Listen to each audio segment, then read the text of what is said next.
Welcome back, everyone. Today we're going to go through the process of making a high-speed pour race can, gas can, utility jug, whatever you want to call it. I've done a couple videos featuring this type of jug.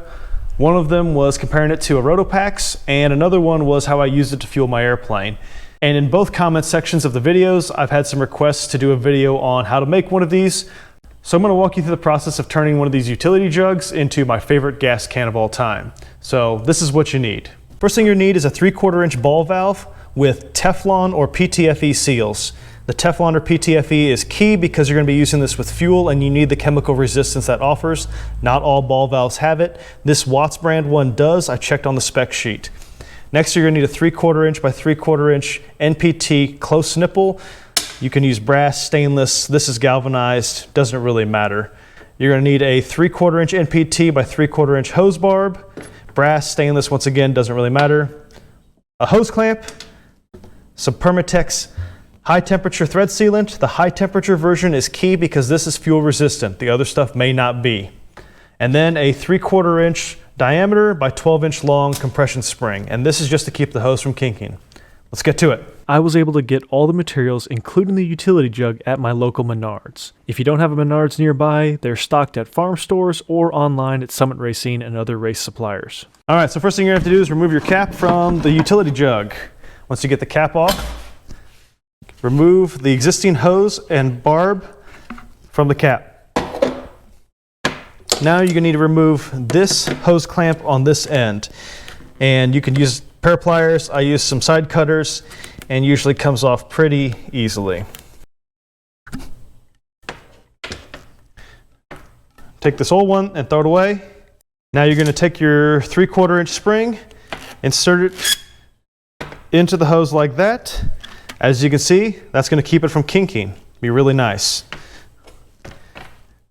Put your hose clamp onto the tube, 3/4 inch brass hose barb, insert it, and then tighten down the hose clamp.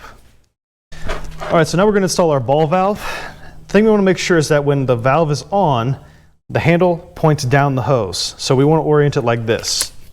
Go ahead and get rid of that because we don't need it anymore. This is where we're going to use our Permatex high temp.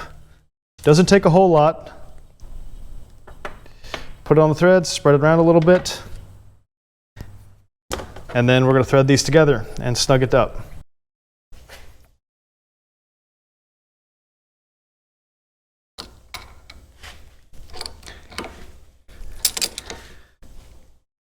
So now we're going to install our 3/4 inch close nipple. Once again, some high temp thread sealant on here just to make sure no leaks of fuel.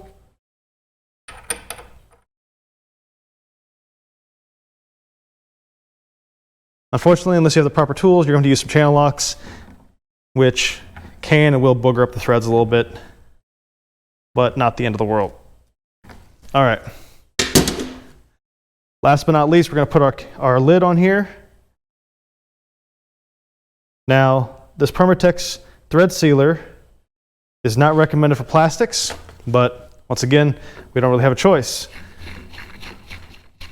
So we're going to screw that on. And there you have it. I